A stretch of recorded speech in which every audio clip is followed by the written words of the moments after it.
Hi, I'm Jessica Goodman, one of the digital news editors here at Entertainment Weekly, and I'm joined by the amazing books team. You want to introduce yourselves, guys? Tina Jordan, books editor. Isabella Biedenharn, books writer. And we're going to be talking about all of the amazing new fall releases that are already out or coming out, and just basically what to look forward to, what you should read this fall. So, Tina, take it away. What is your favorite book coming out this fall? Oh my God, don't ask me that question. I get crazy when people ask me that question. Show them the fall preview, first of all. Okay, so this is the Girl on the Train issue, which is on stands right now and will be until tomorrow, I think. So pick it up. And if you go to the, page 60, you'll see the fall books preview, and it's this beautiful illustrated calendar with lots and lots of amazing books. Divided into genres, so you can pick what you want. And cartoons of books that are so cute. Yeah. The reason I can't answer the favorite book question is I feel like every book I just read is my favorite. Does that make sense? Like I just read The Nix, which was actually on our summer preview list. Mm-hmm. I'm like, that's my favorite book right now. But I haven't read some of these fall books, so, we'll see. I know, it's hard. They're pre-favorites. All right, so let's start with novels. I think, just so people understand, fall is the biggest season for books, and it's the biggest season for books because it's before the holiday sales, and everybody wants their stuff in stores. And it's also like the National Book Awards are in November, and it's like the equivalent of the Oscars. You don't want your book to have come out so early at the beginning of the year that people forgot about it, right? Book politics. You just Book politics, right? Who would have thought? Yeah. Okay, so this actually is one of my favorite fall novels, Commonwealth by Ann Patchett.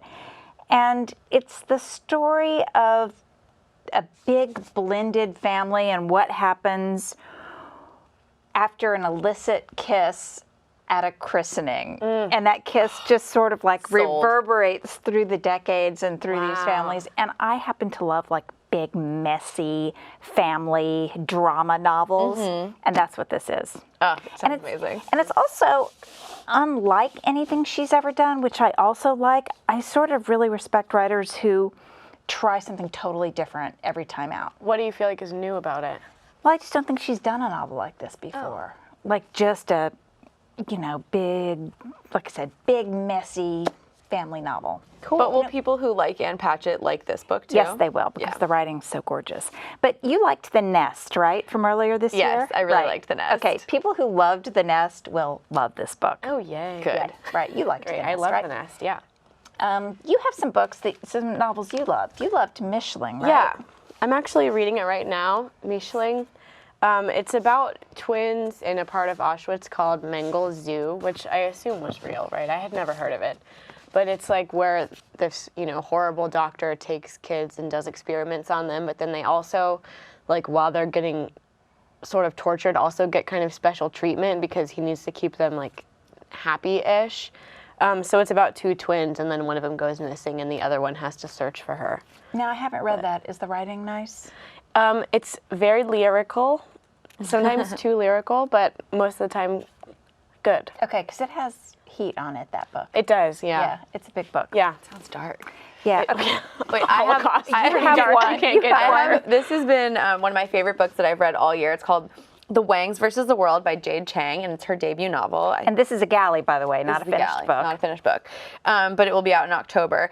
And it's this amazing kind of road trip book about a family who made so much money. They're an immigrant family from China. The father was born in China, so the kids are second generation, or he was born in Taiwan, excuse me. And the kids are second generation, but they're all very, very wealthy. They made a fortune, and then they lose it all. So it's basically how they, figure out what to do with their lack of money after being used to having everything in the world. And there are three siblings, and they're all, ages 16 to 25, and they're just so messy. And it's just phenomenal writing. It's really fun. It reminded me of the kind of writing in Sweet Bitter that we all loved. Oh my God, it's that amazing. I am so behind this book. I can't wait for you to read it. It's just really, really funny. It's laugh out loud funny, and the descriptions are hilarious. And it's a messy family drama, so I loved it. So messy family drama. Oh yeah, you read it too, right? I read it too. And Loved it. Yeah. Loved it. Yeah. Okay, full disclosure, I don't think any of us have read Alan Moore's Jerusalem. Is that Who correct? has the time? That's the problem. Like, the galley came in, and I sent it immediately to the EW reviewer, Darren Franick, who loved it. This is the author of Watchmen. He's V for Vendetta. Right. I mean, he's been working on this epic, I think, for 10 years. It's, 1,100, People 12. had said it was like a million words. Yeah, it's more than 1,250 pages. Oh my God. And it's the sort of fantastical, mythological story of his hometown, which is Northampton, England. And I think it weaves in real historical figures, made up ones. They're angels. There are family members. It's, Wow. yeah. So the review is up on EW.com right now, and I think Darren gave it an A-. And the review, there is a review in the issue of Entertainment Weekly that's coming out tomorrow, but the one that's online is expanded and just goes way more in depth, and I highly suggest checking it out because I read it and now I just want to read this book so badly. Wow. Really? Well, all yours. you're welcome. All yours. Oh my God. Right? Okay, so the last novel I want to talk about is the new Maria Simple, which is called Today Will Be Different. I think you did not love it, right? Yeah, so Maria Simple is the author who wrote Where'd You Go, Bernadette, Right. which I fell in Cult love hit, with. huge book. This book I thought was really fun and definitely fit into, I mean, it's just the same kind of writing. Right. It's a day in the life of a mom. It's the same sort of stream of consciousness, The same kind of, upper middle class characters who have problems that aren't really problems, but become really big problems. Right. Yeah. I wasn't blown away by it, but you really liked it, I right? loved it. Yeah. I thought it was great. And I think if you loved Where'd You Go, Bernadette, you will love this one. Yeah. The main character is hilarious to root for. She's funny. She's really funny. And loosely based on the author herself, right? I think so. Okay, we should talk about thrillers next. Am I the only one who's read all these thrillers, or have you? Oh, I've read a bunch as well. Oh, you have too. Have you read The Trespasser by Tana French? Yes. Yes, I have. I love her. She's one of my absolute favorites. She's an Irish thriller writer, really dark, really gritty, really tough. And so this was the first Tana French book that I read, and it all takes place in Dublin, and it just gets like so into the Dublin police department that I felt like I was Irish, which I'm clearly not. I was like, I feel like I'm walking on the streets of Dublin trying to solve this murder. Yeah. Spooky. So I loved Night School, which is the new Lee Child. Are either of you Lee Child readers? No. Okay, well, I'm a Reacher creature. You know what that is. Fans of Jack Reacher, his main character, who's a retired Army policeman. So the new one actually is a prequel and goes all the way back in time to 1996 when he's still in the Army. And I actually, so you get like some of Reacher's backstory, which I loved. And I don't know, I think Lee Child is great. I interviewed him once, and he told me, I think his all-time record for consuming coffee is 36 cups a day. That is too many cups I of know. coffee. How can you live through that? I don't know, but I was like, tell me how you write. He's like, I drink coffee, and I'm like, How much? a lot of coffee. He's is very the tall answer. and very skinny. Very so tall and very skinny. I don't even I know think how he he smokes puts a it lot away. and he drinks a lot Yeah. of coffee. Sounds like Here's a writer. do you picture Jack Reacher as Tom Cruise now? Not at all. So my question is, if you haven't read any Lee Child or don't really know anything about Jack Reacher, is this a good intro book, or It's is a there good another intro, book but that you should can pick read? them up anywhere. You can pick them up anywhere. It's not yeah. like you have to start from book one or something. He's such a skilled writer that you sort of get to know Reacher in each book without feeling like he handed you a resume. Do you know what I'm saying? He's better than that. There's none of this. Reacher looked in the mirror and saw, you know. He's way better than that. Oh, good. Yeah. Very exciting. And the other book I loved, do I have Harlan Coben? Where is it? do. Oh, yes. Harlan Coben, Home. This is in, I'm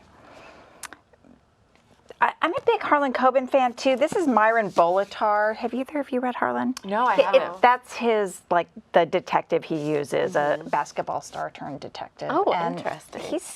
He's like Lee Child. It's just like totally dependable book once a year. Great plotting. I don't know. He's addictive. That sounds great. Yeah, you'll love him. Should we move on to the next, We should category? We should move on. What is the game next show. What one? are we, memoir? We can do memoir. Yeah, let's do memoirs. Okay.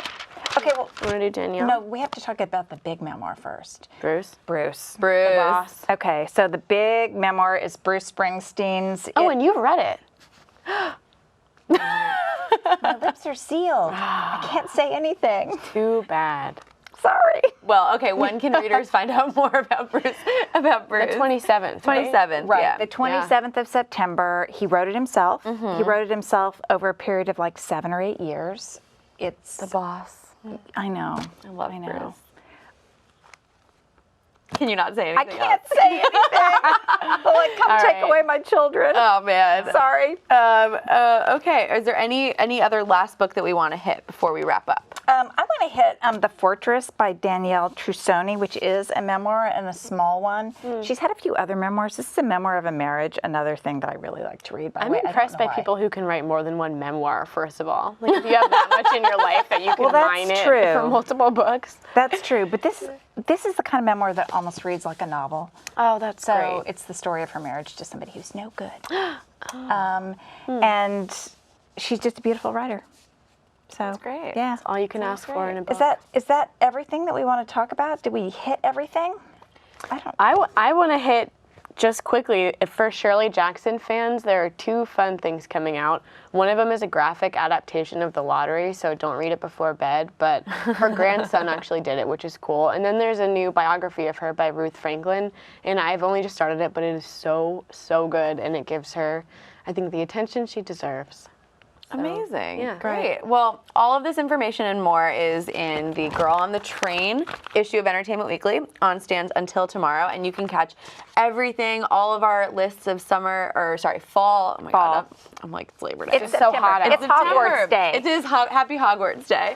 But you can catch all of our fall books preview content on EW.com. And yeah, leave your suggestions for what people should read in the comments. And we hope to hear from you guys.